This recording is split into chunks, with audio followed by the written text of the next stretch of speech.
Yeah, I'm from San Gabriel, California, the city of San Gabriel and the San Gabriel Valley. That's just east of Los Angeles. Um, I grew up in the neighborhood over there. You know, my I guess my story actually starts with my parents. Uh, my dad was a Pachuco gangster from Maravilla, and my mom was living in Boyle Heights uh, with the immigrant family. They were Jews, so a lot of Jews that had immigrated here from Europe settled in Boyle Heights, and they had an uneasy relationship with the Hispanics there. They didn't get along, you know, and what the Jews really hated was when their daughters would end up going with these suave Pachuco guys, uh, which that was my dad and my mom, and you know, so and she ended up, you know, uh, taking on the culture, the Chicano culture. Both my parents went to prison. My mom shot and killed a girl, and my dad went for a string of robberies. And my sister and I grew up in foster care, um, and we ended up in a foster home in San Gabriel, and we were Mexican kids, and this was a white foster home that they got foster parents of the year for taking in Hispanic kids, but it turned out to be quite an abusive uh, situation for my sister and I, and it was kind of like they were gonna beat the Mexican out of us. Like Mexicans were bad, and they were gonna take these Mexican kids and teach them how to live and how to be white. And I rebelled. And I had to. When I was around 11 or 12, I felt lost. I didn't know who I was. My foster dad would get drunk and come in the room and say, "You dirty, rotten, filthy Mexican," and it was a bad situation. My foster mom was very violent and would just beat the living shit out of us. Um, so I had to find my purpose, my people, and I knew I was Mexican, and even though I lived in a white neighborhood, the Mexican neighborhood in San Gabriel, the barrio, was not far, and I went to school with those guys, and I just ran away from that foster home, started living over there in the neighborhood, and learning the ways of I knew were my people, and I joined the barrio, or the gang, and I felt like I had to just immerse myself in that, like that meant everything in the world to me. All I gave a shit about was my barrio and my gang and my homeboys and the conflict that we had going and the style, I just like, it just became so much a part of me um, that's all I cared about in my life. And, you know, my father and my uncles were all prison artists and prison tattooers. And, so I had some art ability, and I love the Chicano culture, all the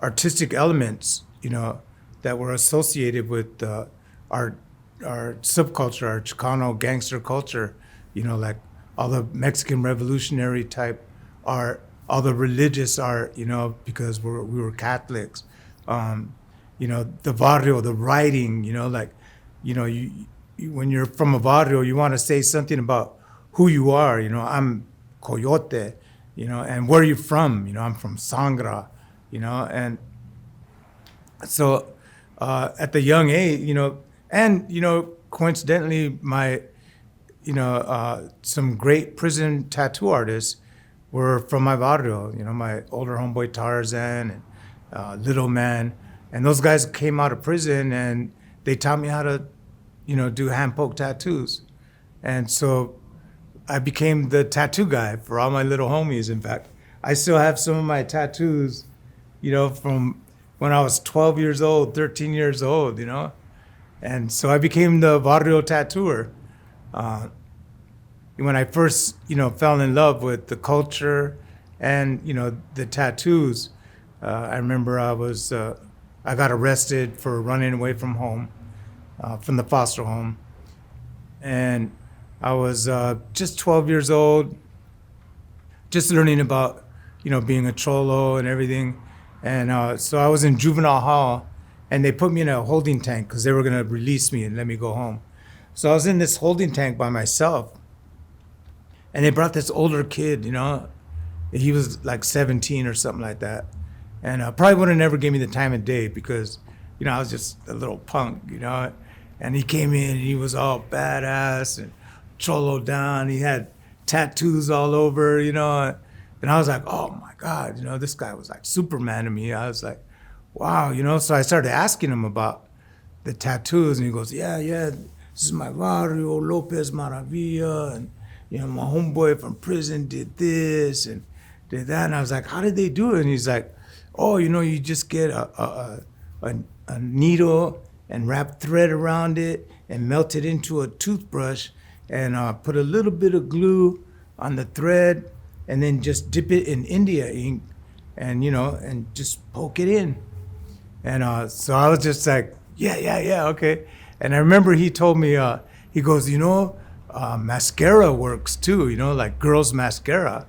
So I got out that night, and I was in my bed, and I pitched me a little tent, with my blankets, and had flashlights. I got my sister's mascara. I made that needle, and I did my first little tattoo right here. I was gonna write my name, but that turned out to be too much for me. But I was 12 years old, and this whole arm was covered with hand poke stuff that I did on myself. And I remember my foster parents thought I was crazy, and I had to go to a psychologist. And something about that, I remember, the psychologist was like, now, you can trust me. You can talk to me. You could tell me whatever, I'm not going to tell your parents, And I told him everything, smoking cigarettes, ditching school, all that stuff. And he told them everything, and they beat the living shit out of me, and I ran away again. So, but, I think that was part of the contribution of me, not trusting authority or adults or people. Anyways, I went on to live a pretty crazy, wild lifestyle in the barrio. But most of all, I became, institutionalized. I didn't care about nothing. It was la vida loca for me, life is crazy. And I had no fear of nothing. I had no cares in the world. I did whatever. I robbed. I picked up that gun. I shot people. I was involved in this, crazy gang war between Lomas and Sangra, and I was totally immersed in that.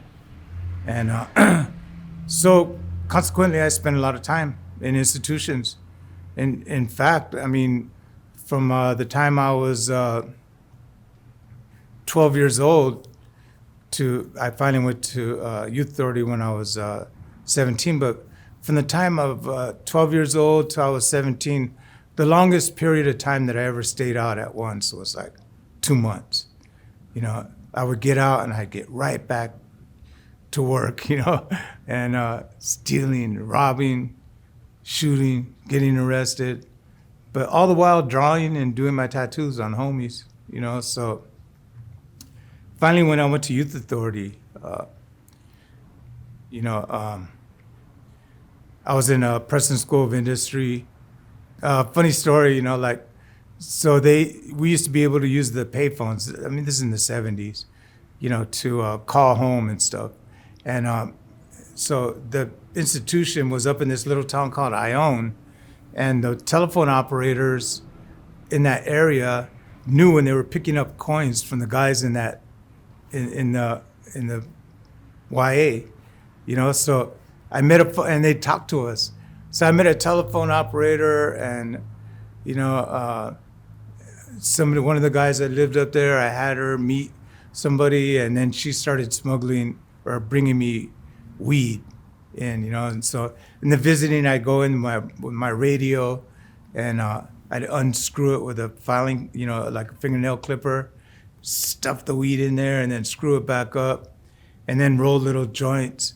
And not too many people were good at smuggling dope in there, but everybody smuggled money. So I was making a ton of money selling these joints, and then we figured out a way to have pounds of weed mailed into there through the drug program, ironically, because, the drug program, their method was to break the guys down, like kind of humiliate them and make them wear signs that say, I'm stupid, and then build them back up. And then finally they would build them back up to a point where they would give them authority, So two of the guys that searched the packages were homeboys of my other friend. And so I worked in the gym, and the drug program was right there. And then the pounds would come in. Those guys would let it come in, and I'd sneak over there, like to the window. And we ended up with like pounds of weed inside a institution of only like 400 people. So there was weed everywhere, and these, they wanted to find out who was behind it. They got to get this guy, like they didn't suspect me or my girlfriend at all. To them, I heard one of the staff say, "Oh no, she is a good girl, and she's a phone operator. If she even knew that he smoked weed, she wouldn't even come up here and visit him." So I was off the list for a minute, but finally somebody snitched on me, and they closed the gym. So this was their way of getting me. So they closed the gym and said it was going to be closed for 2 weeks, and I had weed in there, and so I was like, oh man. So I talked to her on the phone. I told her, you know what, come up Saturday, don't bring anything, because I knew that way it was getting kind of hot. And I go, just bring some on Sunday. So Saturday, everything was okay. She came the next day. She brought me the weed. I put it in my radio. And then the staff were like, Mr. Negrete, would you and your visit come? And they go, we heard you have weed in this radio. And I was like, oh, man, And they opened it up. They found the weed, and that guy was so mad he got the radio. Bam! Smashed it on the floor. You motherfucker! And he tells her, you, get out of here, because, she's looking at a felony, you know what I mean? But to them, and I did. I deceived her, seduced her. I made her do this, illegal thing for me, and they gave me 3 more years to my time in a program called Tamarack. And what Tamarack was like a lockup unit for criminally insane youth authority kids, And what you'd have to do, so first they send you to Tracy Prison, and you'd be in a lockup in Tracy Prison, and so you're on a floor and you're locked up, but you could hear all the older guys, talking to us, and they'd be schooling us and telling us prison politics and how to run shit in YA, and then after you did your 90 days there, they'd take you back to Tamarack, and because Preston is a real old institution. There's a big castle there, which was the very first YA. But down in this gully was like this lockup program built of old granite bricks with big iron doors. And it looked like a dungeon. It was the most awesome looking place that you'd ever see. It was like a dungeon out of a movie. And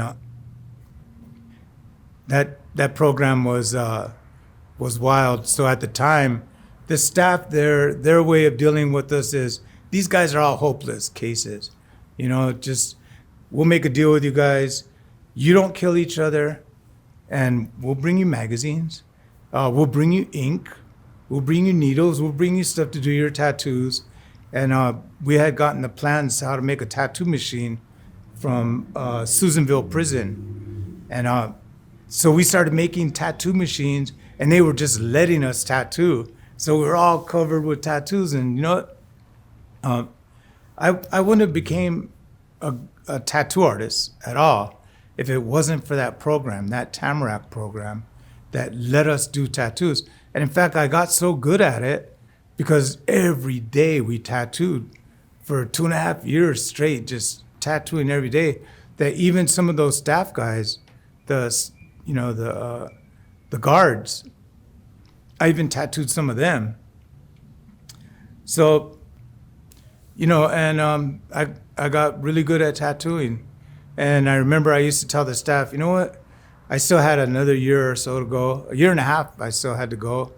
And I remember I would always tell the staff, you guys just send me the board, just send me the board and give me a time cut. Let me go home, I'll get a job as a tattoo artist, and all of a sudden one day they go, Freddy, Negrete, get up. You're going to board. And I was like, what?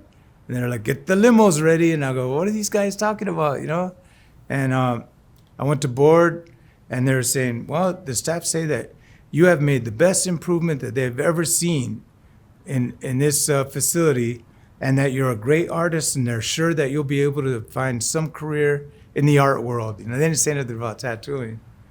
And I got a time cut. And immediately when I got out, the first thing I did, the phone operator and my sister together, they got me an apartment, but the first thing I did was set up shop. I had my homemade tattoo machines, and I started tattooing my homeboys. I started tattooing the neighbors, because I lived in Pico Rivera. Next thing you know, I had a big old line of people that wanted to get tattooed.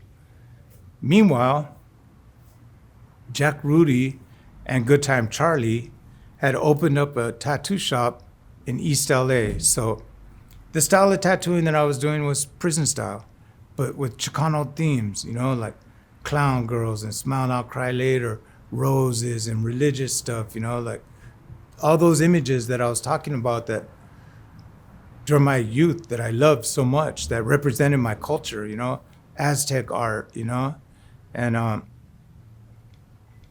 so when I heard about this tattoo shop that opened in East LA, some of those guys were showing me the work, and I was like, oh my God, man, these guys are good. They're doing prison style tattoos, and it looked like really, really good, and I was tripping out because I knew that, I got shop tattoos when I was a kid and stuff, and I had seen nothing like that. The only kind of style of tattooing at any tattoo shop anywhere was traditional tattoos, which are kind of like simple, cartoon looking, with color. And these guys were doing black and gray tattoos that looked like they were done in prison. And it was right in East LA, right in the heart of that Chicano Cholo culture, So I started sending my guys, people that I was tattooing over there. I was like, go over there and, show them this, And so right away they saw the work that I was doing. And Jack Rudy, who's a really good friend of mine, of course, but we're like brothers. But he saw the work I was doing, and invited me to go to the tattoo shop.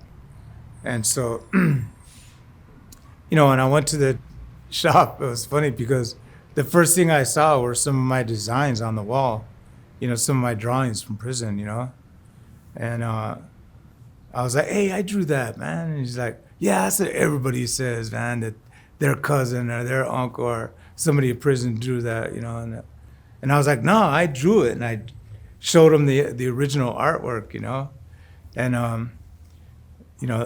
a side story from that, is when I was in youth authority, before I went to lockup, I worked in the print shop. And so we used to make stationery paper in the print shop, for the guys to write home on. So I would draw a design and then reduce it and put it on the stationery. And then we would take stacks of that stationery paper and mail it to all the prisons. And so that design that I drew became like, it doubled as a tattoo pattern, So anyways, so when Jack saw that, him and I hit it off real good. Good Time Charlie at the time was the owner of the shop. I don't think they weren't that interested in in me, or because I guess most gangsters at the time, they're not the easiest to work with, and a lot of them are drug addicts. I remember Jack took a good look at my arms. He goes, "Let me see your tattoos." He's looking at my veins, make sure I wasn't a hype. But so anyways, me and Jack said, "Oh, well, let's keep in touch." And I went back to doing what I was doing. But not long after that, Good Time Charlie, who was the owner of that tattoo shop, he found religion, became a Christian, and felt that he should quit tattooing. And so when he did, he sold the shop to Ed Hardy. And a lot of people know about Ed Hardy because the clothing line, Ed Hardy, by Christian Audige. But that was Ed Hardy's work. Ed Hardy was like the Pope of tattooing. He was like the man. He went to Japan and, and studied and learned the Japanese style. He introduced that Japanese style to America. He was the first one to do a appointment-only tattoo shop, the first one to start tattooing celebrity clientele. He just was the first one to do publications, making books, showing people the world of tattoos. He did more for tattooing than anybody. And when he saw the black and gray work that was being done, to him it was this amazing new style. It's like, wow, where did this come from, And he was so into this new style that he didn't want that tattoo shop to fall in the wrong hands, so he bought that tattoo shop. And then Jack Rudy told him about me, and Ed said, "We got to hire this guy, man. We got to get this guy Freddy over here to work." And so together, myself, Jack Rudy, Ed Hardy, Bob Roberts, then not long after, Mark Mahoney, Mike Brown, Kate Hellenbrand. We were the ones that introduced this new style of tattooing to the tattoo world, which is today known as black and gray, realism. And, at the time, I think I realized that, we were doing something special. I never saw myself as anything that special, I learned how to do this in prison. I was a gangster. I was never a nice guy. I was never a good guy, But now I found myself being one of the founding fathers of this global phenomenon of black and gray tattooing. So we went on, to do this new style of tattooing, and it was really amazing. Ed Hardy, he helped me. I remember the first time I met Ed Hardy, Jack was telling me, okay, Ed Hardy's gonna come, because our shop was in East LA and Ed Hardy was in San Francisco. And so, I was all excited. I'm gonna meet my, the boss, and I heard so much about him. We didn't have social media or nothing like that. There was no way to see his work. And when I asked Jack, so what kind of work does he do? It was just like, he does the color shit. Like, oh, all right. Jack didn't like color that much. Well, neither did I. We were both very much into, what we were doing, black and gray. And we detested the color, So anyways, when Ed Hardy came down, he came down with Bob Roberts, and we closed the shop. And I remember Ed Hardy was looking at my photo album. Back then, we used a Polaroid to take pictures of our tattoos. So he's going, "Man, this work, man, is so good, And he's like, "Here, I brought some pictures of mine. Check out mine." And then it just blew me away, because it was just like back piece after back piece, full body coverage, just like, and Japanese tattoos. Like, I never saw Japanese tattoos before. I was so mesmerized by the fact that, the way we did tattoos, like one here, one there, like little badges, you know, and that style has gotten popular again. But you know, and then maybe fill in the spaces. But this was like the whole body was a canvas with one flowing picture, you know. Yeah, and I looked at Jack like, just color shit, Jack. You know what I mean? Like, man, this was really something, you know. And I was totally amazed. That's funny that night. You know, you want to give a good impression, you know, to your boss, and just it's the first time I met him, and then some of my homeboys from Compton and Little Valley, right here in East LA, they came to the shop, you know, and I was like, oh, but these guys are my tights, you know, and I was in jail with them all my life, and just like, you know, we're good. So I wanted Ed Hardy to meet him, you know, because I did so much work on them all, you know.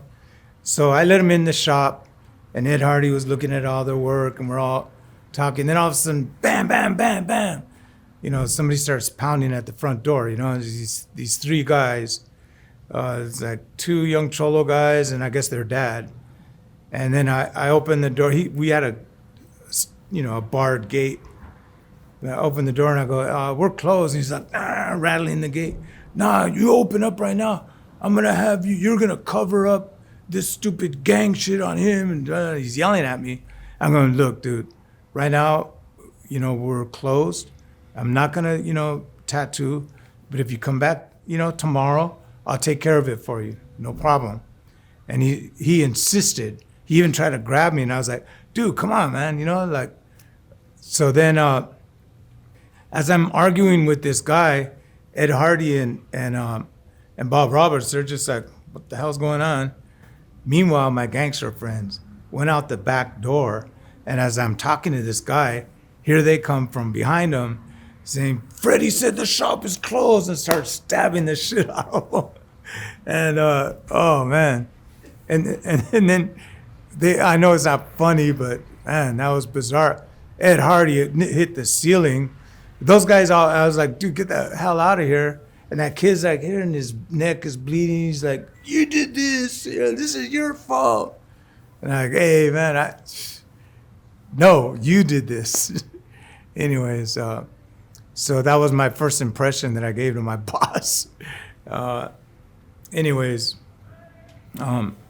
we went on to do some great things, you know, like I remember at the Fifth World Tattoo Convention, you know, I had learned from Ed, you know, like, you know, prior to that, I would go to San Francisco. I wanted to learn about colors. I started adding color. I was doing black and gray with little bits of color in it, you know. I was just trying to do more and be more with my art, you know. And I remember and doing bigger, you know, I started seeing the whole body as a canvas like that, you know. So I was always pushing these guys, let's do a whole back piece, you know. And I remember I did this one back piece on this guy, and it was like a Virgin Mary, you know, her hands are out, and she's all in black and gray, but in the background are colored roses, and then at the top were these two angels with like a little bubble and a baby in the bubble, supposedly baby Jesus. And then off her hands were these rays. And on one side in between was a girl's face, a beautiful girl's face, and the planet Earth, you know, all in color. On the other side was a fiery skull and the planet Earth on fire, you know. So I was kind of like saying, you know, like heaven and hell or life and death or with this tattoo. And that was 1980. And, you know, I remember I won Tattoo Artist of the Year with that tattoo. And it was just, those were really amazing times. And we really, you know, elevated tattooing, our thing and Ed's thing and mine and Jack's. Yes, we wanted to promote our prison style, gangster style, cholo style tattooing, Chicano style, you know, black and gray realism. But what we were really trying to do was to elevate tattooing in the eyes of people to be seen as an art form. Because people would look at tattoos and say, well, it's not an art, tattooing is not an art. They actually hated it. A lot of people, hated tattooing. And there was a literal argument as to whether or not tattooing was an art.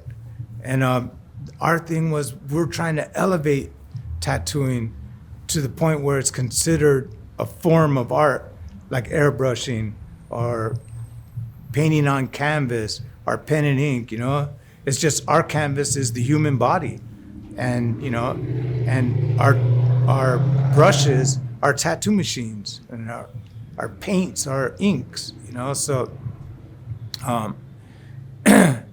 I people detested it. I remember I went in this store and I was in Beverly Hills for something, and the lady was like, she's looking at me. I had a tank top on. She goes, "Oh my God, why did you do that to yourself?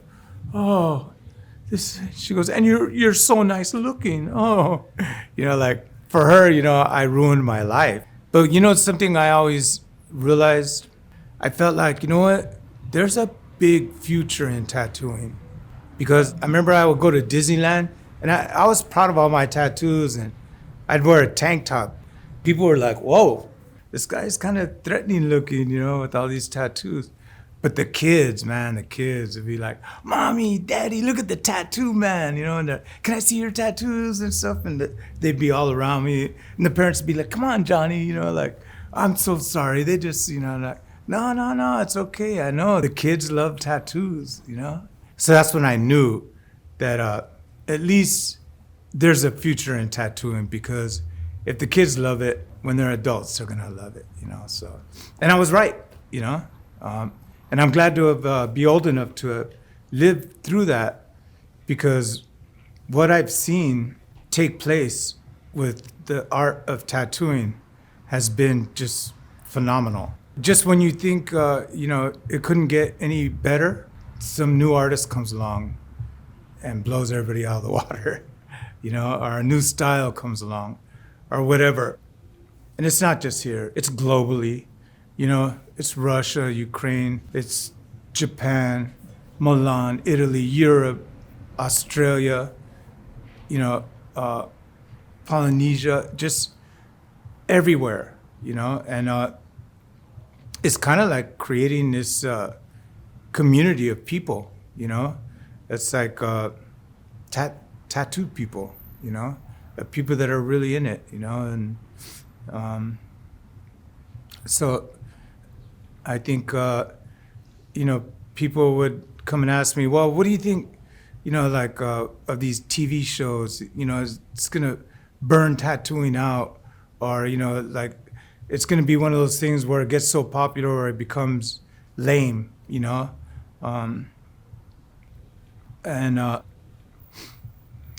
I thought about that, it's like, are these TV shows and all this publicity and everybody getting tattooed and it becoming, like so normalized that it's gonna become like unpopular, like, and I haven't seen it, and I don't see it, and the reason why is because, number one, that shit hurts, and you're not gonna be a wuss and sit down and get tattooed. It's a commitment that takes enduring pain. And so that puts it at this category, mystique type category, and the imagery. Although people are doing whatever images they want to do, the imagery still is, like kind of at a darkness level, skulls, dragons, that kind of thing, like, and that kind of imagery never becomes unpopular with the subcultures, So I see tattooing as just becoming even more popular. So anyways, that's where we are with tattooing, and that's my contribution.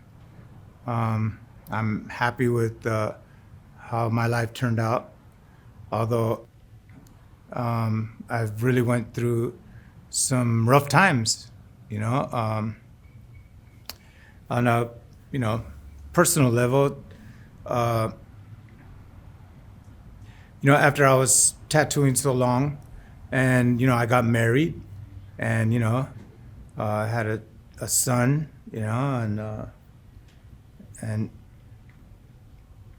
I don't know at the time, when I was a gangbanger, I was mostly into the violent aspect of it. I was mostly into gangbanging, I never was, yeah, I drank and all that stuff, smoked weed, but I was never really into hard drugs, like cocaine and heroin, any of that stuff. But I don't know why I found an interest in it, so much later on in my life. But I almost, when I used, I would look at my life and say, this is amazing. I never expected myself to be any more than a gangster and in prison, perhaps for life.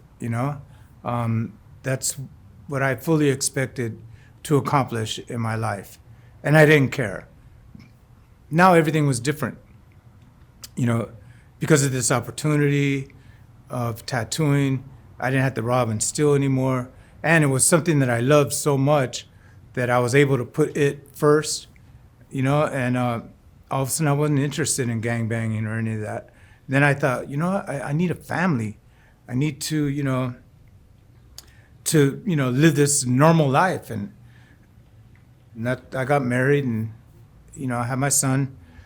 But I don't know why I felt when I got high on heroin, it felt like it added, it's just like, yeah, everything is going so good. What can make it even better? A little bit of heroin, yeah, now everything's really good. And, so then I had these troubles, with addiction that was breaking up my family, getting arrested, all these different things, troubles that were coming in my life. And I remember Jack Rudy and Ed Hardy, they tried everything to try to help me. But, unless you experience drug addiction yourself in some way, you'll never know what a powerful, grit, like they say, a monkey on your back. It's just, it's impossible. It seems impossible. And so at the time, I was really down. My wife had left me. I was still tattooing and everything, but I didn't care much about my art. I just cared about my addiction. I just cared about getting high. I wanted to do that next tattoo so I can get my next shot of heroin. And then I remember all of a sudden these, some of the hardcore gangsters that I knew, where were they from?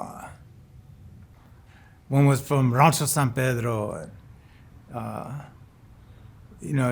ochentas. And it was odd to even see them together. But they came to the tattoo shop and they were dressed all nice, and these guys were killers. I knew them, I did time with them, and it was like, and they had Bibles in their hands, and I was like, what's going on, and they started, preaching to me about Jesus, how, God could change your life and you can overcome your addiction and da-da-da-da, and things could change for you and all that. And, I went to church with these guys and I did. I had this spiritual experience, and I overcame my addiction, and I gotta admit there was some kind of power there, some kind of change in my life. And my wife was talking to me again, and I got involved with this church that was really well known for reaching out to gang members. It's Victory Outreach.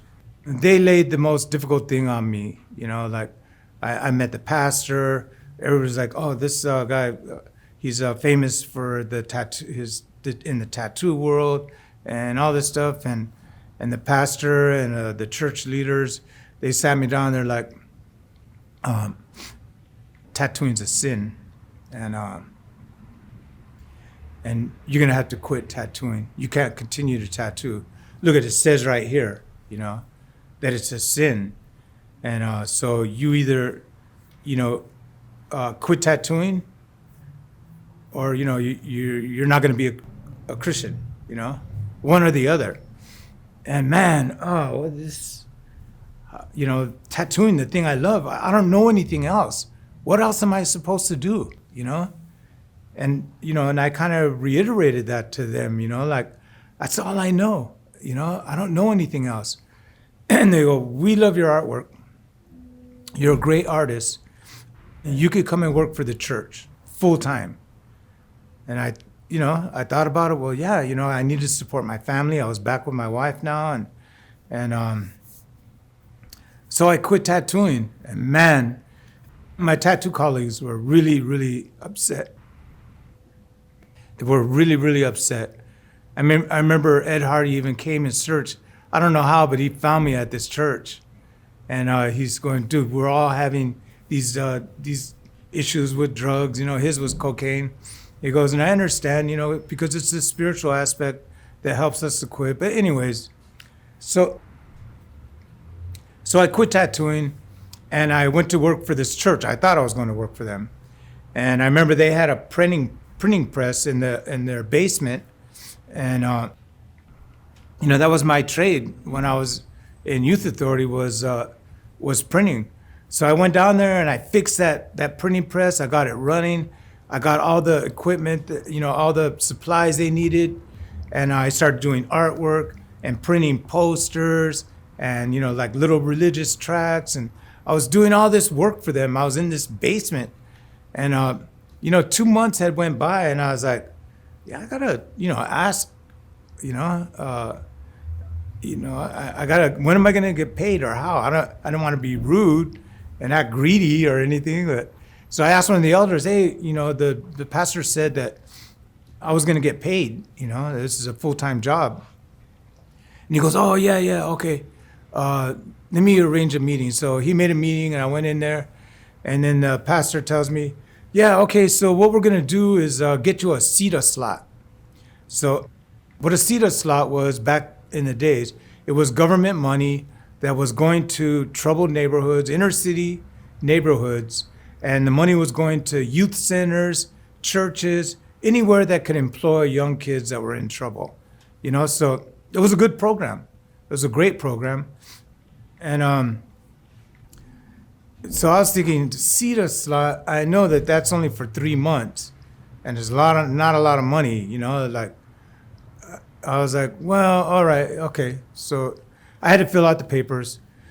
So when I filled out the papers, I didn't qualify because I lived in San Gabriel. I lived in a pretty nice area with my mother-in-law.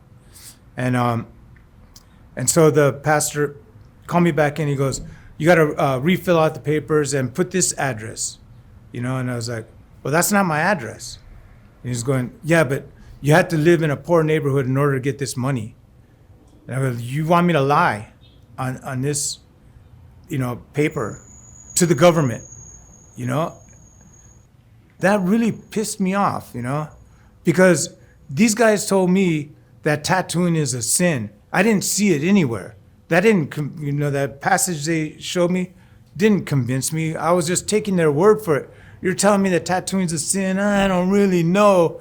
And now, you're telling me to lie? And I know that, that's one of the 10 commandments, thou shalt not lie. And to the government, and we got in a big argument right there, and I walked out of that church. And now I quit tattooing. I felt kind of lost in the world.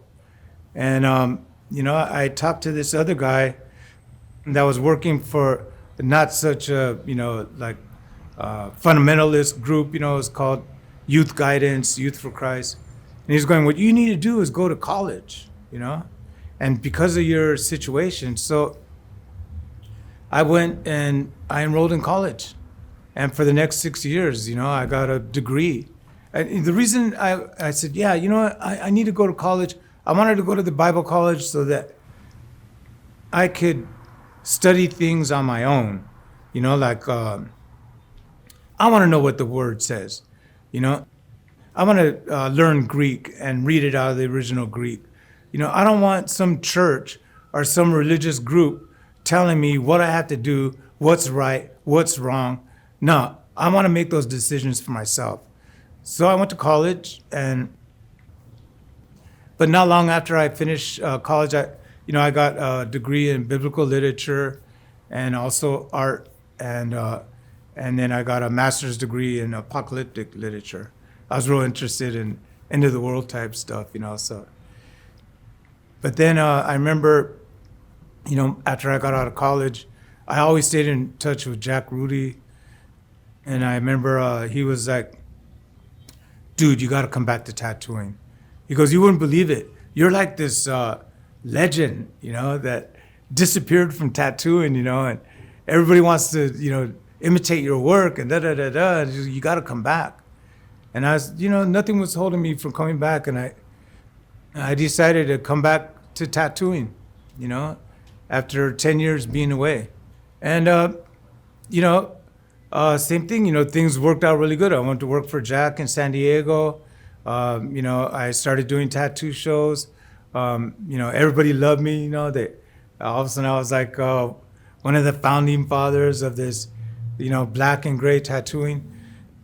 Tattooing had just advanced by leaps and bounds, and I really loved it because, back in the day when I went to work for Ed Hardy and Jack Rudy, I was the only Chicano guy, the only Chicano tattoo artist, especially let alone a cholo, in the whole industry.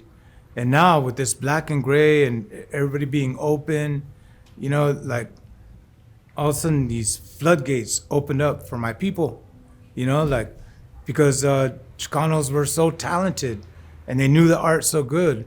Now they could, find a career, own a business, it's like, it was just an amazing thing that was happening, and I got remarried and all that, and I had another son, but, and then I went to Santa Barbara and I opened up my own tattoo shop there. Things were just really going good, but here came my good old friend, like, just like, "Hey, you want me to make things better for you? Did you forget about me?" And, I started using heroin again. And, because of that, like, oh man, my life was like this: failure, lose everything, get back on top, drug addiction, like, because I'm 66 years old, so I could probably tell stories till next month here, but, this is what was happening. And, finally, I realized, that, maybe, you can support your habit. In a job like tattooing, you get paid every day. You do the job and they pay you the cash. So it's kind of easy to, keep a habit going. Back then they had there was things, like a loss of family, burned bridges, loss of freedom, going to jail, and those things would get you, and it'd make you say, I got to change. I got to get myself together. But if those things don't get you, and your health will, because these drugs are deadly. And that's what happened to me. All of a sudden I found that I had a severe heart condition. It was, they called it drug-induced congestive heart failure. Because I wasn't a big old guy, I was a skinny guy. But my heart had enlarged so big that it was nearly coming out of the cavity. And, when your heart enlarges, it becomes less productive as a pump, and you're not getting the oxygen. All of a sudden I couldn't breathe, you know, and, I ended up having to go to the hospital, to the doctor, taking these meds and stuff like that. I got a little bit better, but I started using heroin again. And that's the thing about severe addiction, it's just like a hardcore drug addict will look death in the face and laugh, and and that's what I was doing, like I knew that this drug was killing me. I wouldn't stop. I just wouldn't stop. And finally I got arrested, for possession, which was still a felony. Anyways, so when I went to jail this time, I had already stopped taking my meds. I was already feeling sick again, but I kept using. But now I was in jail, in the county jail, with, withdrawing from heroin and having that heart problem. And I nearly died. I got so skinny, I couldn't eat. I was in a wheelchair, and all these cops that work in there, that I tattooed them all, so they all knew me. I was famous with the sheriffs in there, and they put me in a special dorm to try to take care of me. They brought me food and stuff like that. And then I had a heart attack, and then, I went to the hospital. I was there for 3 weeks. They brought me back to the jail, and a few days later, I had another attack, but it was some different kind of attack, but it was all heart related. Went back to the hospital, was there again for a couple of weeks. And then finally I was like, man, I think I'm gonna die. I really felt like I was gonna die. It was so bad, I couldn't lay down, at all. I had to be propped up. If I laid down, I couldn't breathe. And I was constantly breathing just like this, like, and I wasn't getting enough oxygen, and my chest was constantly in pain. And it was the most miserable I had ever been in my life physically. And I felt, so destroyed. And, because I looked around, I saw the other inmates, and they're laughing and playing, doing this. It's just like I couldn't even move. I couldn't even get up. And I realized, Freddy, man, you did this to yourself. And it's one thing to be sick, but it's another thing to know that you're sick because of your actions. I was like that because of me, because of a lifestyle I chose, And then I remembered this old Bible story, and I didn't know it that good, but I did remember that, it was a king, and, some prophet went to him and told him, your time's up, you're gonna die, so get your affairs in order. And the king, rather than go through the prophet, said, I'm gonna talk to God myself, and went to the temple and asked God for more time. And God gave him 15 more years. And the prophet was all mad, like, why didn't he die? Why?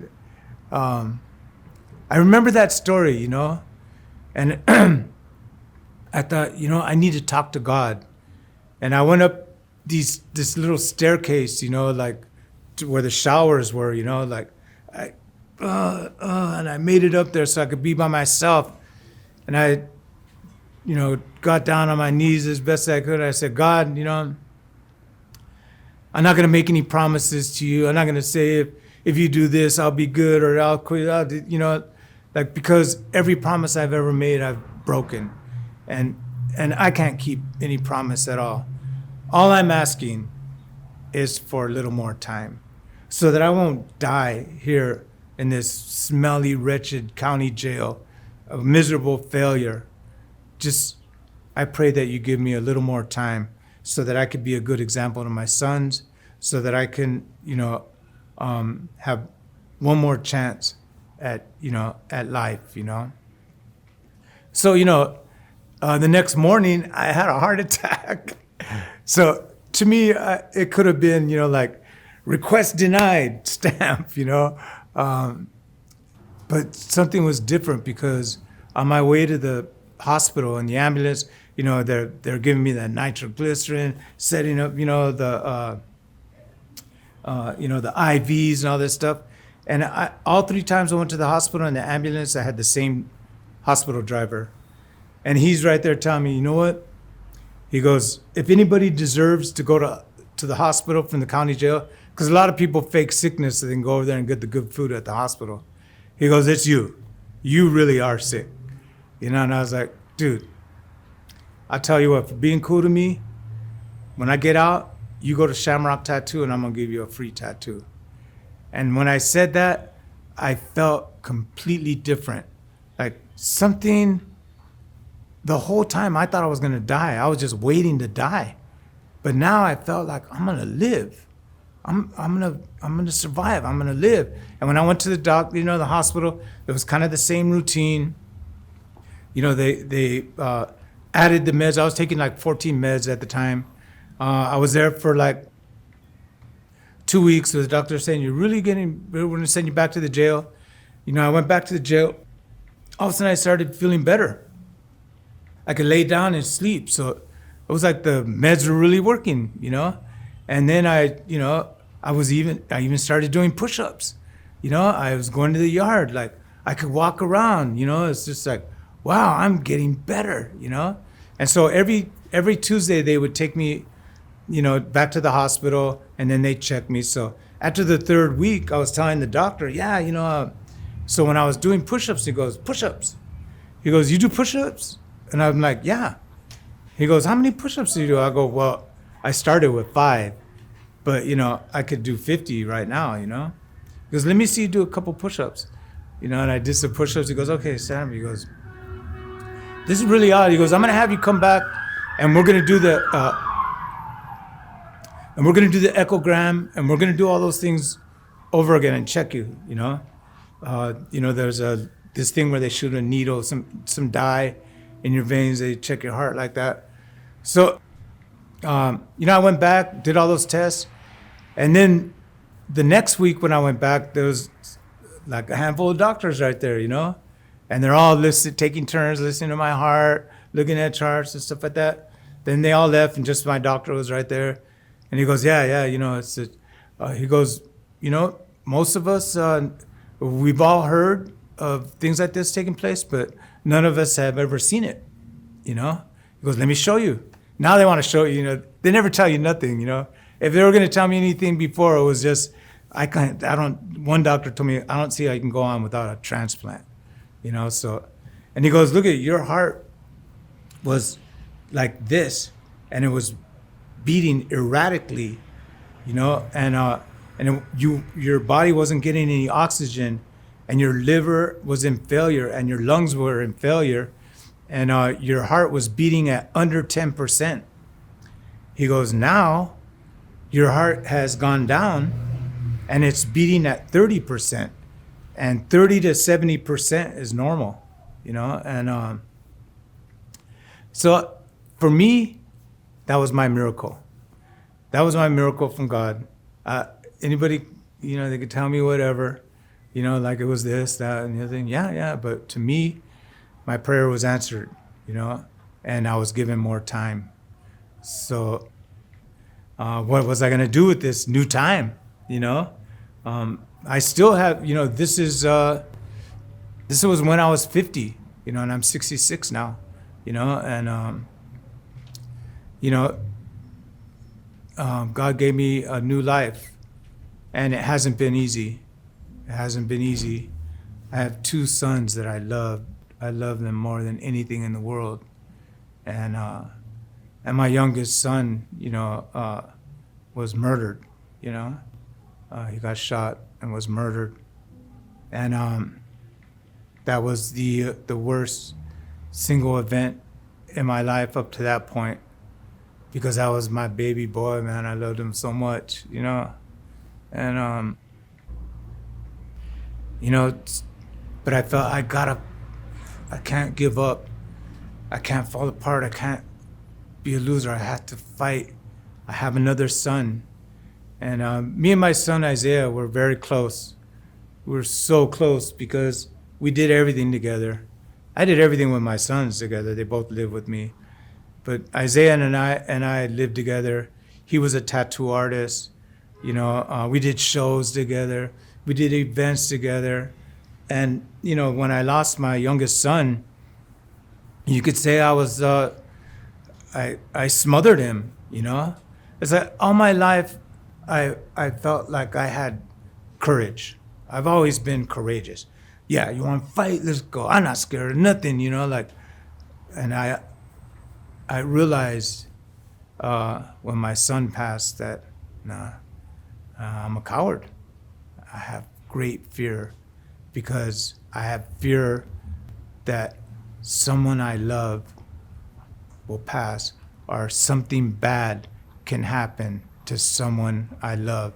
The greatest fear in my whole life.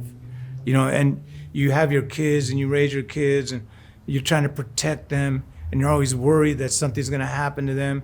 And when something does, it's so devastating. I feel so bad for everybody that knows what I'm talking about, that has lost a child.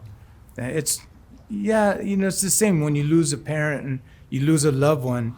But when you lose a child, there's something there. So I smothered my son Isaiah. I was so afraid of losing him. I did my best to make money. I bought him whatever he wanted. I had this great fear, that something would happen,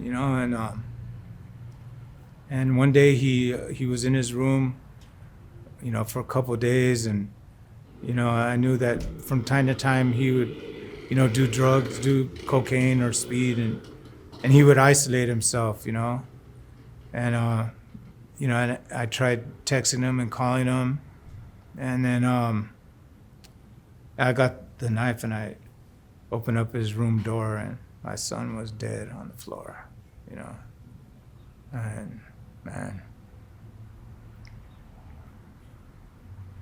just what a time, I lost my first son, now my firstborn son that I was so close with, and I lost my life. I couldn't see living life anymore. I just, how could I continue on? Both sons are dead, and so I had to fight. And, thanks to,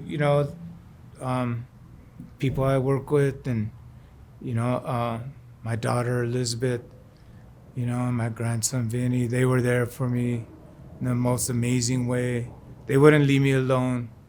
I was stuck in that apartment. I didn't want to go anywhere or do anything. And then I met my amazing girl, Deja Garcia. She brought new life to me as well. So all these things, that support helped me to realize that I still have a life, that I still have to live. And I want to live that life in a way that would make my sons proud. If they were looking down on me, that they would say, just good job, Dad, you're doing good. But most of all, I have to give all the credit to God, because, when I finally did get sober, after I had the heart attacks and all that stuff, I did it through AA. And that's an amazing program. AA is, it's a tried and proven program. And so much so that judges will sentence drunk drivers to AA classes, you know what I mean? But it's a spiritual program. And what I really liked about that, about AA is that, it's God as you understand him. They're not right there saying, this is the religion, this is the God, this is the way. No, it could be, if you're Muslim, it could be Allah. If you're Buddhist, it could be Buddha or whatever, Christ, Jesus, whatever. It's like, as long as you acknowledge that there is a power greater than yourselves. And that's what we have to see. It's not only just addicts, just as a people. Right now, everybody hates each other. Right now, there's so much violence.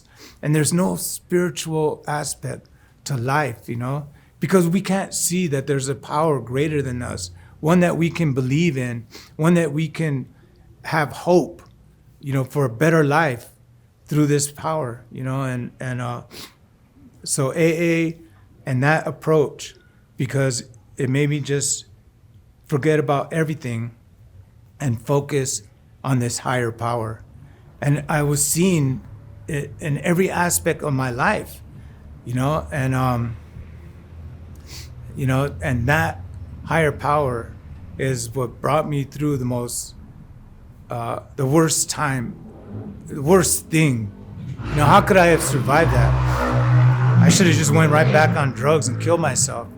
I didn't even want to live, But that higher power just gave me the drive to go, gave me the power, gave me what I needed. And what I really needed, because I made a full circle. I'm not one to preach to anybody, to preach anything, but I do have to say this, that when I was in the program with my higher power, I felt like he was guiding me places and through things, and I realized that, what I really need? What I really needed was redemption, because I've hurt people. I've lived the worst life that anybody could live. I've shot people. I've never been faithful in a relationship.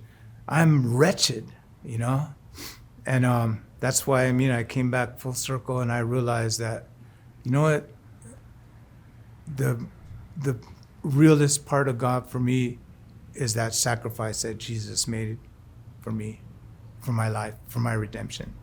And I just say that as a personal faith. I would never tell anybody that that's what you have to do. I don't go to church. I'm not a born again Christian. I'm not none of that. I'm just a guy that believes in God and has found redemption through Jesus Christ. And it's made a new life for me, Awesome. Great talk. Thank you, Freddy.